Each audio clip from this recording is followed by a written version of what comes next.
पंजाब में गुरुवार को खालिस्तान समर्थक संगठन वारिस पंजाब डे से जुड़े हजारों लोगों ने अमृतसर के अजनाल आकार थाने पर हमला कर दिया। इनके हाथों में बंदूकें और तलवारें थीं। ये लोग संगठन के प्रमुख अमृतपाल सिंह के करीबी लवप्रीत सिंह तूफान की गिरफ्तारी का विरोध कर रहे थे। इनके हमले के बाद दबाव में आई पंजाब पुलिस ने आरोपी को रिहा करने का ऐलान कर दिया। बैरिकेड तोड़कर थाने में घुसे 6 पुलिसकर्मी घायल। पुलिस ने उग्र भीड़ को रोकने के लिए बैरिकेड लगाए थे, लेकिन ये उन्हें तोड़कर अंदर घुस गए। झूमा झटकी में 6 पुलिसकर्मी घायल हो गए। अमृतपाल सिंह ने कहा, पुलिसकर्मियों के घायल होने की झूठी खबर फैलाई जा रही है। सच तो यह है कि वह गिरने के बाद घायल हुए। हमारे 10 से 12 लोगों को चोटें आई हैं। उसने चेतावनी दी कि 24 घंटे के भीतर तूफान सिंह को रिहा कर दिया जाए। पुलिस कमिश्नर बोले, जांच के लिए संगठित होगी। अमृतपाल की चेतावनी के बाद अमृतसर के पुलिस कमिश्नर जसकरण सिंह का बयान आया। उन्होंने कहा, तूफान को छोड़ा जा रहा है। उसके समर्थकों ने उसकी बेगुनाही के पर्याप्त सबूत दिए हैं। मामले की जांच के लिए एसपी तेजबीर सिंह हुंडल की अगुवाई में स्पेशल इन्वेस्टिगेशन टीम (SIT) बना दी गई है। पुलिस ने कहा, कल रिहा होगा तूफान। अमृतसर रूरल के एसएसपी सतिंदर सिंह ने कहा कि अमृतपाल सिंह के साथ सहमति बन गई है। अमृतपाल व समर्थकों की तरफ से जो एविडेंस दिए गए हैं, उससे स्पष्ट होता है कि तूफान घटनास्थल पर था ही नहीं। उसे शुक्रवार को कोर्ट में एप्लीकेशन देकर रिहा कर दिया जाएगा। अजनाला में ही इंतजार करेगा अमृतपाल। अमृतपाल सिंह ने कहा है कि जब तक पुलिस लिखित बयान नहीं देती, वे पीछे नहीं हटेंगे।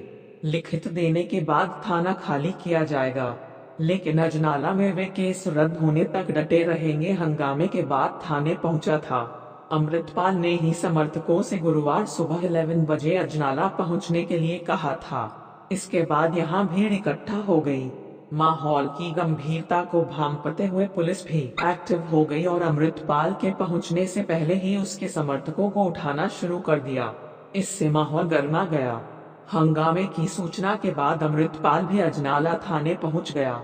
यहां उसकी एसएसपी सतिंदर सिंह के साथ मीटिंग हुई। अमृतपाल की पुलिस को चेतावनी, साथी को लेकर जाएंगे। वारिस पंजाब डे के प्रमुख अमृतपाल सिंह ने कहा, राजनीतिक कारणों से एफआईआर दर्ज की गई है। यदि वे 1 घंटे में मामले को रद्द नहीं करते हैं, तो आगे जो कुछ भी होगा उसके लिए हम जिम्मेदार नहीं होंगे।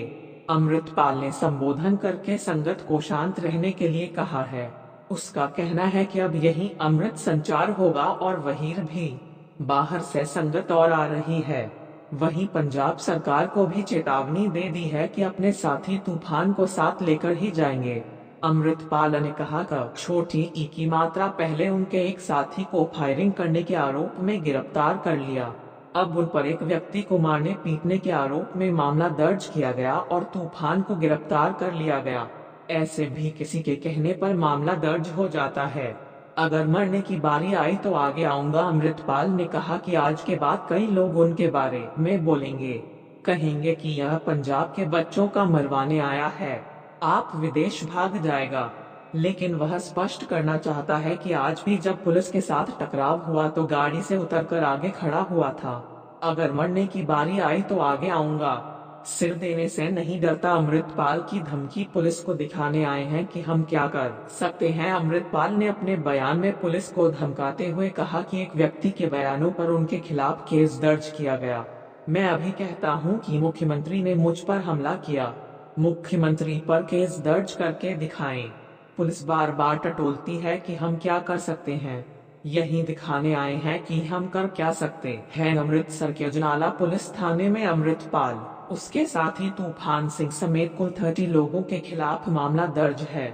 इन्होंने अमृतपाल के खिलाफ सोशल मीडिया पर टिप्पणी करने वाले एक युवक को किडनैप करने के बाद उसे बुरी तरह पीटा था। इसी केस में पुलिस ने तूफान सिंह को गिरफ्तार किया था। इससे अमृतपाल भड़क गया और उसने गुरुवार को अजनाला थाने के बाहर पर प्रदर्शन करते हुए गिरफ्तारी देने की घोषणा की थी। अमृतपाल ने गृह मंत्री अमित शाह के खिलाफ भी तीखे तेवर दिखाते हुए उनका आश्रय इंदिरा गांधी की तरह करने वाली बात कही थी, लेकिन बुधवार को उसने इस पर यू टर्न ले लिया और कहा कि अमित शाह उसे मरवाना चाहते हैं। उसने यह भी घोषणा की पुलिस ने भीड़ पर कार्रवाई करते हुए इस दौरान एक युवक को पकड़ लिया। पुलिस उसे घसीटकर गाड़ी में बैठाने वाली थी, तभी एसएसपी सतिंदर सिंह वहां पहुंच गए। उन्होंने युवक को वार्निंग देकर छोड़ दिया। युवक ने बताया कि वह अमृतपाल सिंह के आह्वान पर यहां पहुंचा था। उसकी तरफ से कोई हरकत भी नहीं की गई, जिसके बाद भी पुलिस ने उसे पकड़कर गिरफ्तार करने की कोशिश